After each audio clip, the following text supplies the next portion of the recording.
My name is Grace. I'm a housewife. I married my husband Matthew after a workplace romance. Our married life is smooth, without any complaints, and we live happily together every day. I've heard that many people struggle with their spouse's relatives after marriage, especially when it comes to a sister-in-law. I've heard that it can be quite troublesome. However, Olivia, my husband's older sister, and I get along very well. We used to go shopping and travel together frequently. I also have a sister of my own, but we don't get along with each other. I often thought that if Olivia were my real sister, it would be great. However, one year, Olivia fell ill and passed away. The day I received the news, I was so sad that I couldn't eat. I couldn't stop crying until the day of the funeral. And on the day of the funeral, my husband, who had gone to the funeral venue ahead of me, suddenly called. "What's wrong?" When I picked up the phone, "Absolutely do not come to the funeral venue. Run to your parents' house. I'll explain the situation later, but for now, just leave the house quickly." He spoke in a breathless and angry tone, almost like he was in a rage. I didn't know what was going on. Why can't I go to the funeral of my sister-in-law with whom I was very close? I arrived at my parents' house with an unsettled feeling. "What's wrong? Today was supposed to be Olivia's funeral." My parents were surprised by my sudden gloomy expression when I returned home. I confessed what my husband had told me. "Huh, is that so? Just now someone claiming to be Matthew's relative contacted us. They were complaining about you, calling you all sorts of names. They even threatened to set our house on fire if we didn't pay them compensation. We have no idea what this is all about. We thought it might be a scam or harassment, but there might be something to it. Anyway, let's wait for further communication from Matthew." While saying this, my husband, dressed in mourning attire, hurriedly drove to our house. My husband bowed deeply, lowering his head. "My relatives did something unforgivable earlier. It seems they haven't arrived here yet. Just to be safe, let's go to the police." I couldn't immediately grasp the story from my breathless husband. I decided to calm him down and listen to the details. "In my sister's suicide note, there were a lot of accusations against you." No way. "It's true. Things like being called disgusting by you or being accused of violence. Baseless claims were written there and made-up stories asking for revenge, and the relatives who took it seriously are saying they'll seek revenge against you and are trying to demand an exorbitant compensation. This place is also compromised, so it's dangerous. Let's go to the police immediately." He confessed this with a pale face.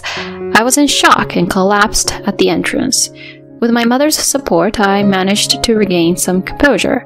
My sister-in-law talking about me? There's no way that could be true. Even when I desperately searched my memory for any clues, I couldn't recall a single fragment of having done such a thing. My husband comforted me, stroking my shoulder. "Calm down. You'll be okay. It might be a fabrication.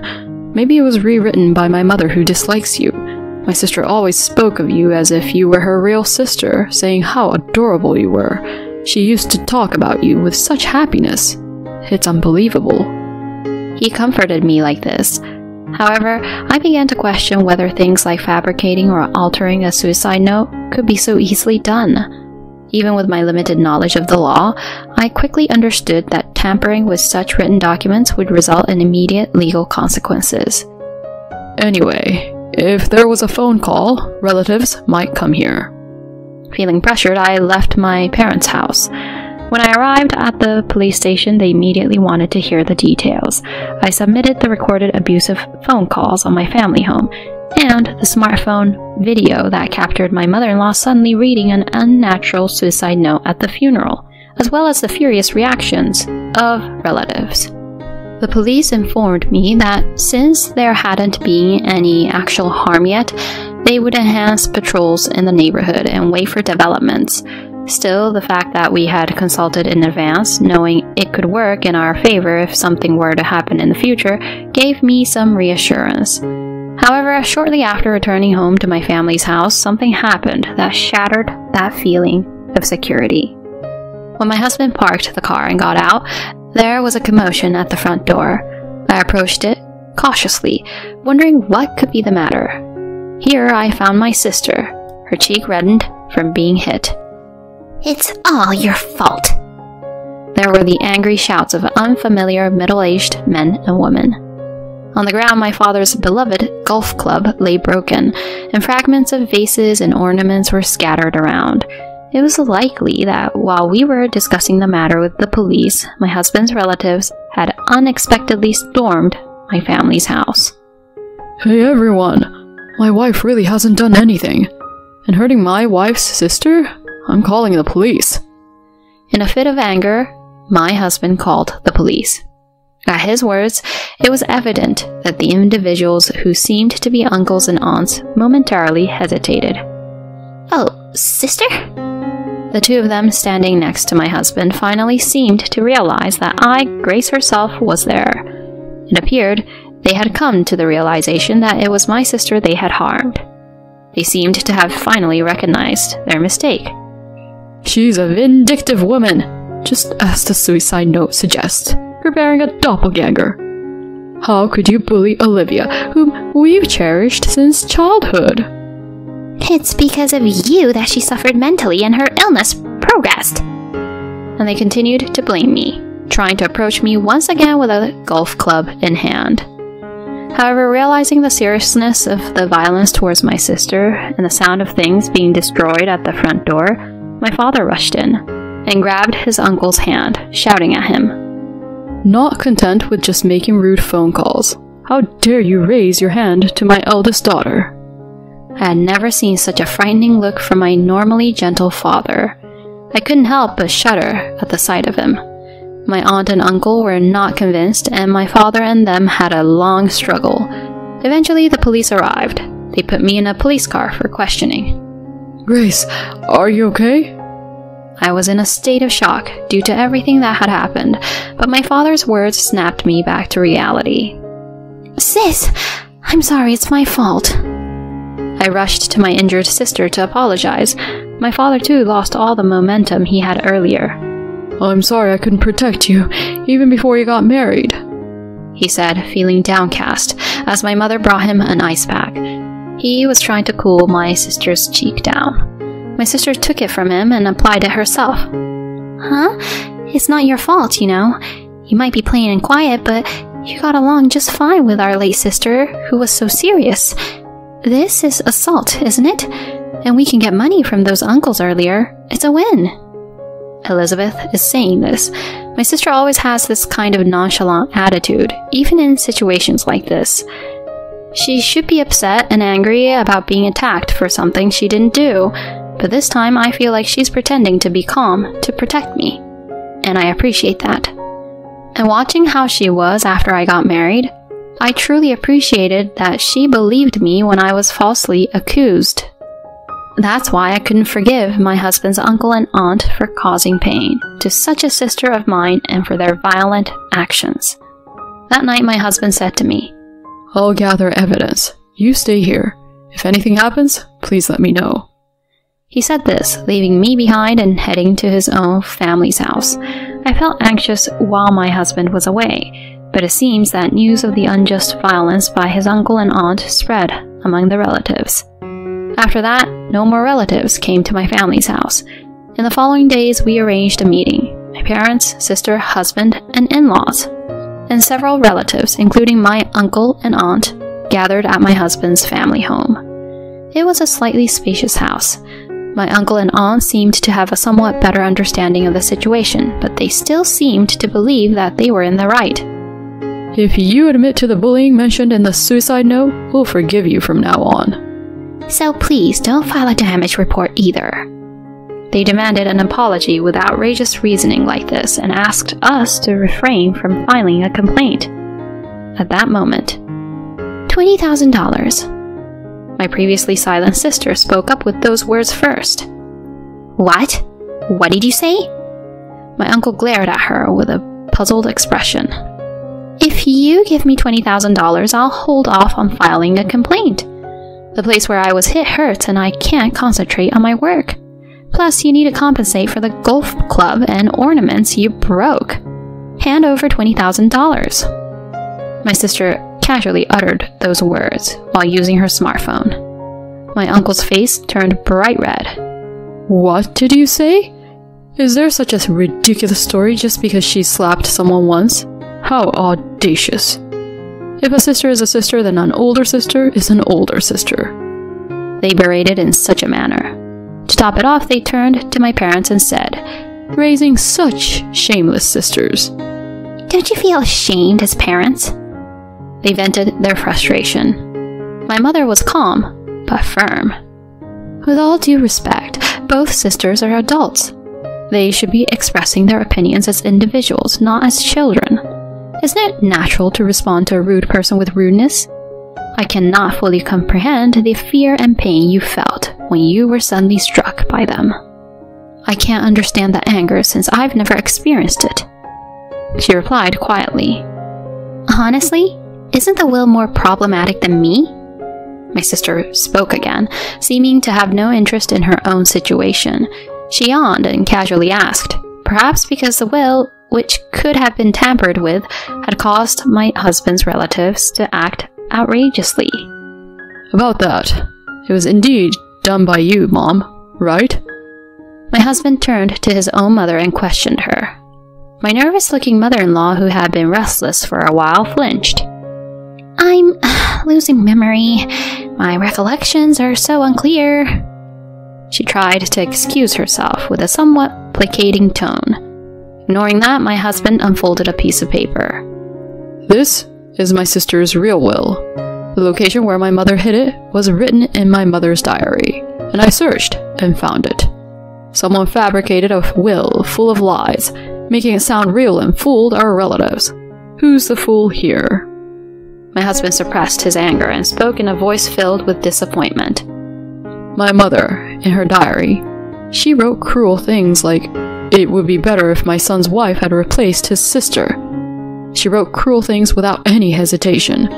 I can't consider her my mother anymore. My husband stared at his biological mother with a cold gaze. My mother-in-law's words gradually faded in front of that gaze, and in the end she was sobbing. My father-in-law, who had been quietly listening to the situation, spoke up. It's my responsibility for not seeing what kind of person she really was. Son, you don't need to have anything to do with this house and our relatives ever again. Live happily, far away. From now on, I will monitor her and ensure that you don't have to see her.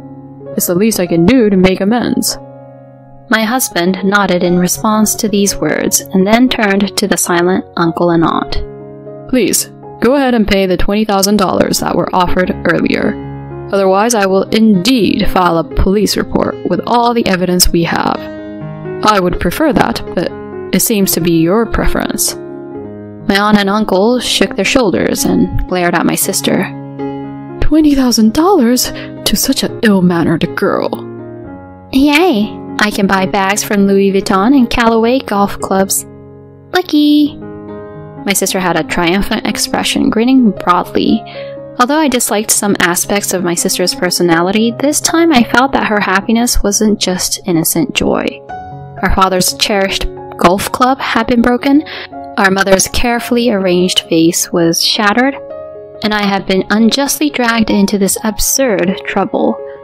As a family of three, we were left stunned, and it seemed like she intentionally used rude language without any concern for our feelings. Despite the scene, my mother-in-law clung to my husband's legs, crying. You're all I have left. Only you, my beloved son. However, my husband's heart remained firmly closed. So does my sister not matter at all to you? The will was switched, wasn't it? That's right, isn't it? No. Listen to your mother. Can we please stop this already? How much more of an ugly person can you be? My father-in-law, still trying to assert his point, delivered a stern reprimand to my mother-in-law. I can't stand this anymore. Let's all go. Okay, let's leave the discussion about money for another day. Goodbye. My sister rose swiftly, seemingly scornful of our mother-in-law, and walked past the confused relatives who had discovered my mother-in-law's lies. With a confident stride, she headed for the front door. My parents followed her, and my husband, taking my bewildered hand, led me out of the house. At that moment, my husband said, "Even though she's like that now, she used to be a normal mother back in the day. When we came home from school, she used to give snacks to me and my sister. I won't return to this house anymore, so I feel a bit lonely." I still remember him smiling a complicated smile. A week later, as my emotions gradually settled, I decided to ask my husband about the real will. "Actually, I had planned to wait until you could smile more freely." Matthew brought out the real document and spread it out. "I love Grace," it began. "I've gone through a tough battle with illness with frequent hospitalizations. Unlike my mother's feelings for my younger brother, I felt that my mother's concern for me was thinner. My father's kindness was always evident, but Grace, a woman close to my age, was the one who understood me the most. Because Grace has become my emotional support, I can feel every day that I can keep on living, even when it's tough. My parents have significant assets, so I want all my inheritance to go to Grace and Matthew. My mother would likely spend it all quickly, but my father would likely understand. I hope this can be the foundation of your happiness." I couldn't help but hold that will close and cry. "Just let it all out today." My husband comforted me by putting his arm around my shoulders. From that day on, I decided to cherish the memory of my sister-in-law and live with a smile. I'll keep her legacy safely stored away until the day I can use it. Afterward, my sister settled with my husband's uncle and aunt for $20,000. She promptly sent them a photo list of what she had bought as compensation, along with a letter of thanks for the $20,000. It was truly her way of handling things, but perhaps it was not enough to alleviate the pain of the real beating she had endured. On a side note, through this experience, my relationship with my sister improved slightly, and she started inviting me to have meals together more often.